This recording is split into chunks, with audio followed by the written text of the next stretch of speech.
Dito nila, parang inaano lahat ng mga isda.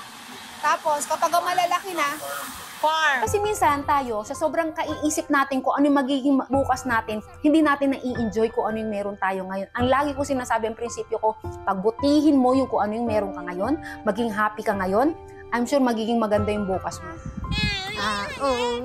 Ang totoong ako, makikita mo kung anong klaseng pagpapalaki meron ako sa mga anak ko.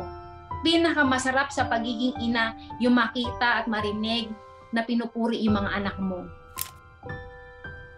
Ayokong dumating yung panahon na nasusundin ako ng anak ko dahil takot siya. Gusto ko sundin niya ako dahil mahal niya ako, dahil nire-respeto niya ako. So ang pangarap ko lang, maging mabuti silang tao, maging matagumpay sila sa buhay. Yung tatlo, yung si Adam, yung pangalawa, tsaka yung bunso, alam ko magiging okay sila. Pero yung pangatlo, doon ako natatakot. May worry ako. Kasi nga meron nga autism yung pangatlo ko. So yun lang yung takot ko na ang pinagdadasal ko sa Diyos.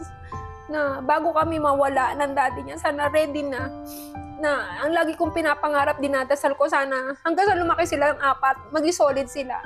Especially yung pangatlo, sana wag nilang pabayaan.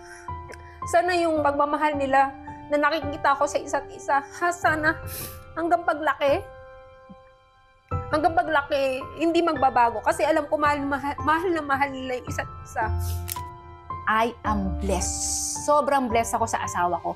Yung buhay ng pagiging nanay, hindi yun magiging madali kung hindi dahil sa asawa ko. Kasi grabe yung support din ng asawa ko.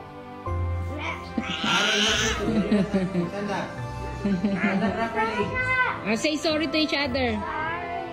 Huwag mong intindihin yung sasabihin ng iba. Huwag ka makikinig doon sa suggestion nung kumari mo. Kasi yung anak ko, ganitong ginawa ko. Anak niya yun eh. Diba? Mag-focus ka sa anak mo. Hanggat iniisip mo kung ano yung kabutihan, kung ano yung magiging maganda sa anak mo, mabuti kang nanay.